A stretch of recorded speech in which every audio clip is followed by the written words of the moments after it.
여러분, 우리가 믿음의 대상은 아니지만요, 그럼에도 불구하고 누군가가 나를 믿어주고 신뢰할 때 이렇게 마음에 벅차오르는 감정이 있죠. 그만큼 나라는 존재를 인정하기 때문에 생각할수록 기쁨이 있습니다. 그와 같이 우리가 하나님을 믿는 것도 하나님께서 기뻐하시는 일이라는 거예요.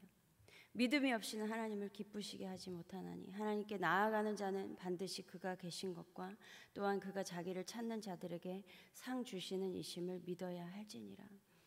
하나님께 나아가는 자, 그는 반드시 그가 계신 것을 믿는 믿음으로 나아가야 한다라는 거죠. 그래서 이 믿음의 장인 11장, 히브리서 11장에는요, 믿음의 삶을 살았던 사람들을 열거하면서 그 절마다 시작을 믿음으로 누구누구는 이렇게 시작을 하고 있어요. 이들은 하나님께서 세상을 창조하신 이래 믿음의 대상을 분명히 하고요, 하나님을 믿는 믿음으로 살았습니다. 그래서 이들은 하나님께 의로운 자라는 증거를 얻었어요. 믿음으로 아벨은 믿음의 제사를 드렸고요, 믿음으로 에녹은 하늘로 옮겨지기 전에 하나님을 기쁘시게 하는 자라 하는 증거를 받았습니다. 믿음으로 노아는 아직 보이지 않는 일에 경고하심을 받아 경외함으로 방주를 준비하였고, 믿음으로 아브라함은 하나님의 부르심을 받고 장래의 유업으로 받을 땅으로 나아갔습니다. 그리고 믿음으로 독자 이삭을 낳고 믿음으로 독자 이삭을 하나님께 드렸어요. 믿음으로 모세는 하나님의 백성과 함께 고난받기를 잠시 죄악의 낙을 누리는 것보다 더 좋게 여겼으며, 믿음으로 기생 라합은 정탐꾼을 평안히 영접하여 멸망하지 않았습니다. 그 이후에도 기드온, 바락, 삼손, 입다, 다윗, 사무엘, 그 수많은 선지자들 뿐만 아니라 오늘 1절의 말씀처럼 믿음으로 산 구름같이 둘러싼 허다한 증인들이 있습니다. 이들은 시대도 다르고 환경도 다르지만요, 오직 한 가지 하나님을 믿는 믿음으로 그 시대를 살아갔어요. 그러나 어느 날부터인가 믿음의 대상이 옮겨지기 시작했습니다. 시간이 흐를수록 그러한 사람들은 많이 생겨났어요. 세상을 창조하신 하나님보다 피조물을 형상화해서 의지하는 거죠. 이것은 하나님께서도 우려하셨던 것이었습니다. 그래서 십계명에서 하늘에 있는 것, 땅에 있는 것, 물속에 있는 것 어떤 형상도 만들지 말며 그것들에게 절하지 말며 그것들을 섬기지 말라고 하셨어요. 그럼에도 사람들은 자신을 위한 것이면 나를 위해서 의식하지 않고 그러한 것들을 만들어냈습니다. 참 신인 하나님을 헛으로 만들어버리고요, 거짓인 우상을 참 신으로 둔갑시켰어요. 여기 하나님께서 만든 피조물, 해와 달과 별, 나무, 구름, 바람, 물고기, 여러 정령 신앙들도 있죠. 지금도 이러한 것들을 믿는 사람들이 많이 있습니다. 이렇게 믿음의 대상을 피조물들에게 옮겨갔어요. 또한 유대인들은요, 율법을 주신 하나님보다 율법 준수에 철저했죠. 이 믿음의 대상이 율법을 주신 하나님이 아니라 이 율법 자체가 되어버린 거예요. 그래서 바리새인들은요, 성전에서의 제의만으로 이스라엘의 정체성을 지킬 수 없다고 판단해서요, 그들은 율법에 대한 다양한 해석을 시도할 뿐만 아니라 성전에서 제사장들이 지키는 정결법을 일상으로 끌어들여서 이 제사장들만 지키면 되었을 것을 모든 곳에서 모든 때에 모든 사람에게 적용했습니다. 이렇게 한 이유가요, 국가가 없는 이스라엘이 하나님의 백성이라는 그 정체성을 잃지 않을 방법이라고 생각했기 때문이었어요. 그들은 율법에 따라 안식일을 준수하거나 식탁에서의 이 정결법을 지킴으로써 거룩함을 드러냈습니다. 그래서 이 안식일에 또 준수해야 하는 그 만들어 놓은 이 세부적인 계명들이 너무 많은 거예요. 이러한 것들이 그래서 빈번하게 사람들의 발목을 잡았어요. 이 때문에 안식일을 지키지 못하는 죄인들이 양산되었습니다. 그런데 바리새인들과 종교 지도자들에게 있어서 이 율법과 세부적인 계명들을 지키는 것은 매우 중요한 문제였고, 이 당시에요. 그래서 의인과 죄인을 나누는 기준이 되었습니다. 또한 하나님을 믿는다고 하는 이 유대인들은요, 예배의 대상보다 예배의 절차와 의식을 더 중요하게 생각했어요. 하나님의 백성은 율법에서 정해놓은 그 제사에서 그 정해진 절차대로 의식을 치러야 하잖아요. 그런데 이렇게 하기만 하면 하나님과 관계가 회복되고 하나님과 자신의 문제가 없는 것으로 여겼습니다. 그래서 소나 양, 염소를 드리고는 하나님께서 받으셨다, 안심했어요. 특히 하나님의 계명에서 요구하는 사회적인 의무를 다하지 않았음에도요, 그에 대한 대체물로 제사를 드리면 하나님께서 받으셨다라고 생각을 한 거죠. 이와 같은 일은 예수님 시대에도 계속 이어졌습니다. 하나님의 계명에서 내 부모를 공경하라, 또 내 아버지나 어머니를 모욕하는 자는 죽임을 당하리라 말씀하고 있는데, 어머니나 아버지에게 말하기를 내게서 받으실 것이 하나님께 예물이 되었습니다 라고 이렇게 말만 하면 그만이라고 생각했어요. 그러면서 아버지나 어머니에게 그 이상 해드리지 않았습니다. 이러한 사람들이 만들어 놓은 전통을 지키기 위해서 하나님의 계명은 쉽게 폐해버렸어요. 이렇게 믿음의 대상이 옮겨지면서 주객이 전도되다 보니까 믿음보다는 행위에 집중하게 되었던 것이었습니다. 그러나 우리가 믿는 것은 피조물이어서도 안 되고 행위여서도 안 되는 것이죠. 그래서 전통과 관행을 지키고자 하나님의 말씀을 폐하는 것을 쉽게 하는 자들에게 믿음의 대상을 다시 바라보게 하려고 예수께서 말씀이 육신이 되어 이 땅에 오셨습니다. 그러므로 이제는 믿음의 주요 또 온전하게 하시는 이인 예수를 바라봐야 합니다. 다시 믿음의 대상을 제대로 바라봐야 하는 것이죠. 이전처럼 하나님 아닌 피조물을 형상화해서 다른 신을 섬긴다거나 사람을 살리기보다 형식과 절차에 치우쳐서는 안 된다는 것입니다. 의인과 죄인을 나누는 기준이 행위여서는 안 되고 오직 믿음으로 의롭다 여김을 받아야 하는 것이죠. 여러분, 우리가 열심히 살아서 나의 행위로 인해 주어지는 그 어떤 값이 있다면, 그러한 삭이 있다면 그것이 은혜로 생각되지 않지요.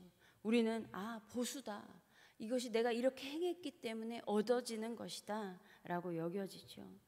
그러나 경건하지 않은 자를 의롭다고 하시는 이를 믿는 사람은요, 비록 아무 공로가 없을지라도 하나님께서 그의 믿음을 보고 의로 여기시는 것입니다. 그렇기 때문에 우리가 아직 죄인일 때에 예수께서 오신 거예요. 예수 그리스도께서 우리를 위하여 죽으셨습니다. 그래서 아무 공로가 없는 우리가 믿음으로 말미암아 의롭다 여김을 받았습니다. 그리고 믿음으로 의롭다함을 받은 사람은 이제 믿음으로 살아가야 하는 것이죠. 믿음으로 살아간다는 것은 그 행함이 뒤따라와야 한다는 거예요. 그러나 그 행함은요, 율법 조문 하나하나 지키면서 의롭다, 거룩하다 이게 아니라요, 믿음의 주가 되시고 안식일의 주인이 되시며 말씀이 육신이 되어 오신 예수께서 행하신 그 발자취를 따르면 되는 것입니다. 바리새인들이 정해놓은 정결법대로라면요, 세리와 죄인과는 식사를 같이 하면 안 되었어요. 그러나 예수님은요, 그러한 것을 무력화시켰고요, 세리와 죄인들을 식사 자리에 초대했습니다. 그리고 안식일에는 사람을 위한 것이고 생명을 살리는 일을 해야 함을 안식일의 주인인 예수께서 몸소 보여주셨어요. 손이 마른 사람을 고치셨고요, 38년 된 병자를 고치셨습니다. 예수님은 이렇게 안식일에 사람을 위하셨어요.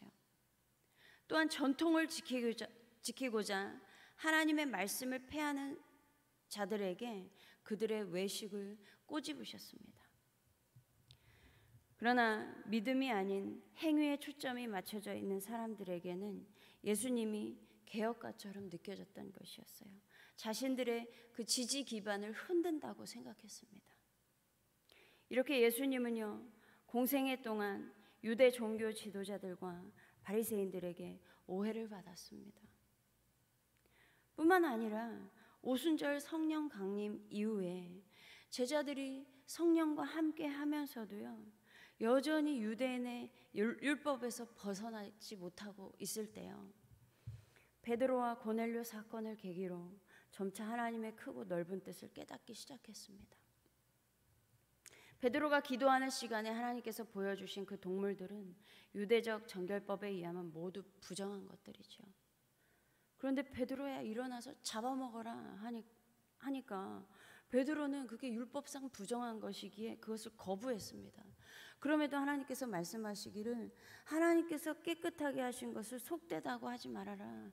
두 번째 음성이 들렸어요. 이 일이 3번 반복되었습니다. 이렇게 율법상 정결법상 부정하다고 정해져 있더라도요, 그 율법을 만드신 하나님께서 깨끗하게 하시면 깨끗해지는 것이죠. 그러한 베드로는요, 고넬료를 만난 후에 깨닫게 되었습니다. 내가 참으로 하나님은 사람의 외모를 보지 아니하시고 각 나라 중 하나님을 경외하며 의를 행하는 사람은 다 받으시는 줄 깨달았도다.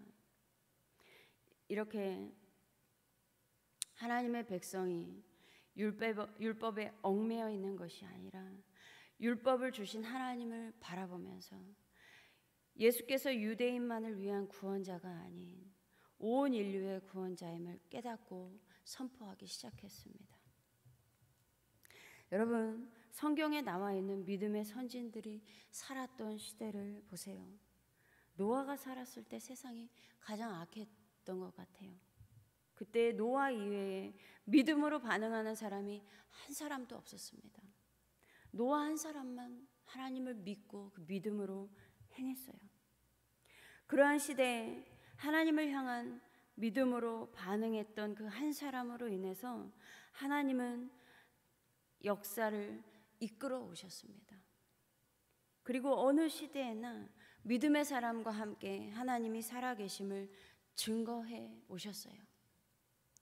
마찬가지로 우리도 이렇게 우리가 살고 있는 지금 시대도요, 하나님은 믿음의 사람을 찾고 계십니다. 어느 시대나 하나님은 믿음의 사람을 찾고 계세요. 하나님은 반드시 그가 계신 것과 하나님을 찾는 자에게 상 주시는 이심을 믿는 자를 기뻐하시며 그 사람을 통하여 하나님은 이 세상 가운데 역사하시는 것입니다.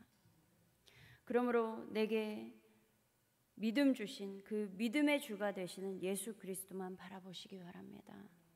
그래서 내 시선이 하나님께서 주신 그 보이는 것에 머물러 있는 것이 아니라 믿음의 대상을 분명히 하고 믿음의 주가 되시는 예수 그리스도를 바라보며 믿음으로 순종할 때 하나님은 그 사람과 이 시대의 역사를 써내려 가실 것입니다. 또한 그 믿음의 사람을 통하여 주변에 있는 많은 사람들이 위로를 받게 될 것이고 생명을 얻고 구원을 받게 될 것입니다. 이러한 역사가 한성교회를 통하여 이루어지기를 소망합니다. 기도하겠습니다. 하나님 감사합니다. 오늘 이 시간에도 하나님을 바라보며 하나님의 존재를 믿으며 그 믿음으로 나아가는 그 믿음의 사람을 찾고 계심을 하나님 다시 한번 기억하며 하나님 내가 살아계신 하나님을 믿음으로 고백하며 오늘을 살아가기를 원합니다. 오늘 하루 더욱더 주님 붙들어 주셔서 믿음으로 견고하게 하시고 이 세상을 감당하며 살아가게 하시며 어느 곳에 가든지 그 믿음의 사람을 통하여 하나님의 살아계심이 증거되는 귀한 은혜가 우리 한성교회를 통하여서 이루어지기를 원합니다. 감사드리며 우리 주 예수 그리스도의 이름으로 기도드립니다. 아멘.